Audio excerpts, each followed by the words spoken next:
Gaan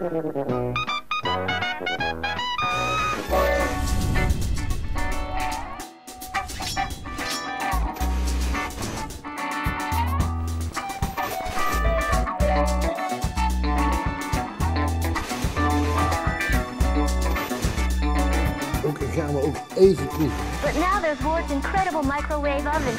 Maar als ik rundvleessoep maak, gebruik ik daar een mooi lapje vlees voor. Cirkel met vette schnee.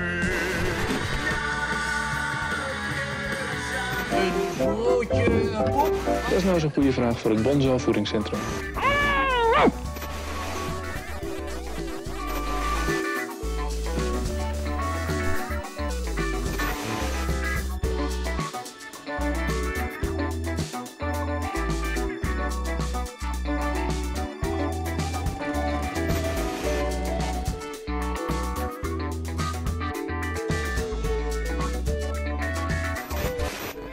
Hey kijkertjes!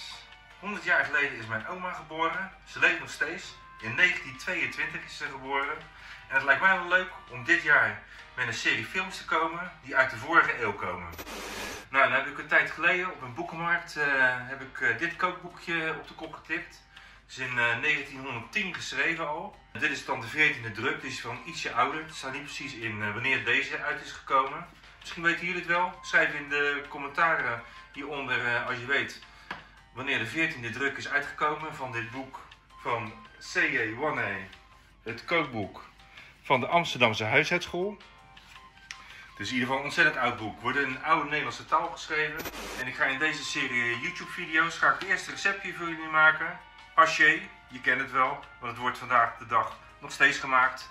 Maar dit is in ieder geval het echte originele recept uit 1910. En we gebruiken daarvoor gesneden rundvlees, 5 uien, er gaat wat laurier in en kruidnagel, een pepertje. En om het vlees aan te braden gebruiken we varkensvet, reuzel, dat staat ook in het boek. Maar ik kan me voorstellen dat je dat niet in huis hebt. Ik vang het altijd op als ik varkensvlees heb gebraden. Dan bewaar ik het vet en dat laat ik stollen en dan kan ik het weer gebruiken in dit soort recepten. Je kan ook gewoon chroma gebruiken of een stuk Blue Band of roomboter. Ook allemaal prima. Nou, ik ga eerst 5 uien snipperen. En als je staat er wel onbekend dat er veel uien in gebruikt worden.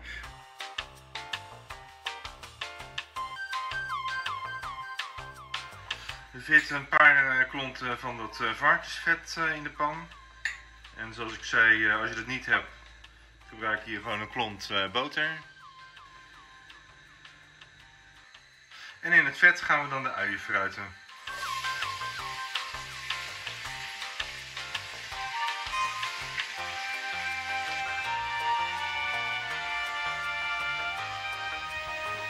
In de tussentijd dat die uien staan te fruiten, ga ik dat vlees een beetje zouten en peperen. Een beetje zout erover. Een beetje witte peper. En een beetje bloem. Daar gaan we het mee koten. Die bloem zorgt straks een beetje voor de binding van de saus. Hè. Dan wordt het maar even een beetje erdoor. Dan voegen wij een volle eetlepel bloem toe aan de uien. Dat is ook tevens weer voor de binding natuurlijk. Hè. Dan rol je ook even erin. En de bloem laten we een beetje meebakken. En tot nu toe gaat het dan allemaal wel goed. Dan voegen we 2 laurierbladen en 4 kruidnagels toe. En om nou te voorkomen dat je die kruidnagels kwijtraakt in de saus en dat die tussen je tanden belanden, wat niet zo lekker is, kun je die kruidnagels in het blad laurier steken. En als je het dan later dan kan je het heel makkelijk eruit halen. En die blaadjes die vind je zo terug. Dan voegen we een gedroogde rode peper toe. Als je niet al te pittig wil hebben, kan je die in zijn geheel meestoven en dan krijg je toch wel smaak van de rode peper. Ik wil het wel een klein beetje pittig hebben, dus ik snij hem gewoon 1 keer zo in de lengte door. En dan krijg je wat meer van die rode peper te proeven. Nu voeg ik ook al het vlees toe. Dus 750 gram rundvlees in stukjes gesneden. En die hebben we net dan met bloem en zout en peper bestoven. Roer het maar even erdoor en laat een beetje meebakken.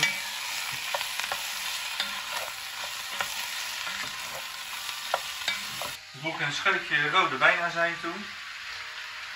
Het boek zegt 50 centiliter, maar dat is ongeveer een eetlepel of zo. Het gaat er gewoon om dat azijn, die zuren zorgen ervoor dat het vlees malser wordt. Dat breekt die taaie structuur van het rundvlees een beetje af. En er gaat een halve liter jus bij. Die kan je gewoon maken van juspoeder. Dat staat in het boek ook. Gewoon jus van juspoeder gemaakt.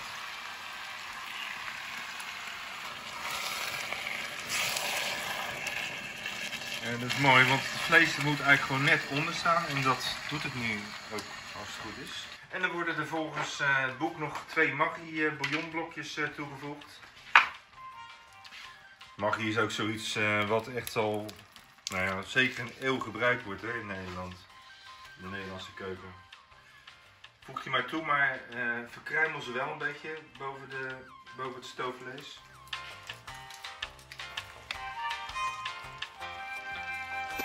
Ja, het staat zo nog niet genoeg onder water, dus ik doe nog even een scheutje kraanwater gewoon erbij.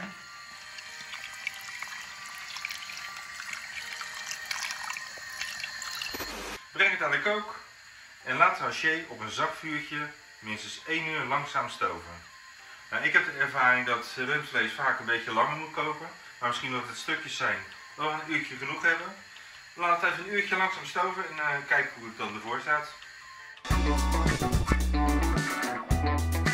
Nou, het heeft nu een uurtje opgestaan en het vlees dat mag voor mij echt helemaal uit elkaar vallen. Dat doet het niet. Dus ik laat het nog een uurtje staan.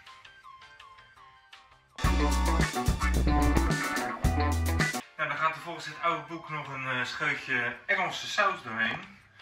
Ja, wat ik dan kan verzinnen is Worcestershire. Ja, ik kan het nou zeggen. Worcestershire sauce. En dat doen we maar er doorheen. Dus doe gewoon een scheutje zo. Van die Worcestershire sauce erin.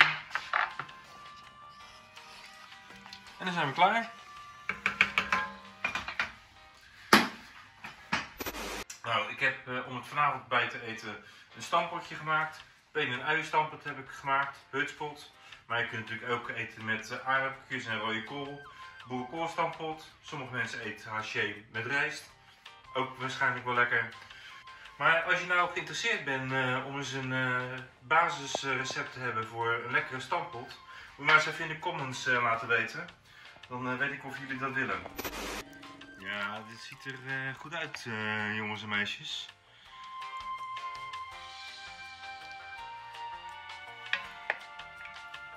Ik ga ook even een diep bord pakken om te serveren, want je hebt heel veel saus natuurlijk erbij. En op een plat bord giet je dat zo eroverheen. En dat deden wij thuis altijd, en dat is niet origineel, deden we altijd een beetje curry eroverheen strooien.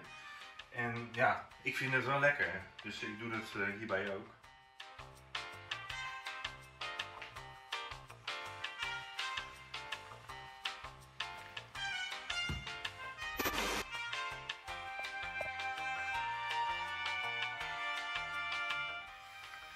Ja, dan merk je dat ze vroeger ook wel lekker konden koken hoor. Recept van meer dan 100 jaar geleden, helemaal top. Ergens doet het in de vet een beetje denken aan dat Indonesische stoofvlees wat ik aan het begin van mijn YouTube carrière heb gemaakt. Misschien heb je dat nooit gezien. Hier is een link, daar ga je er naartoe. Dat kun je ook maken, maar ja, ik zou eerst eens dit eens proberen. Echt hartstikke lekker joh.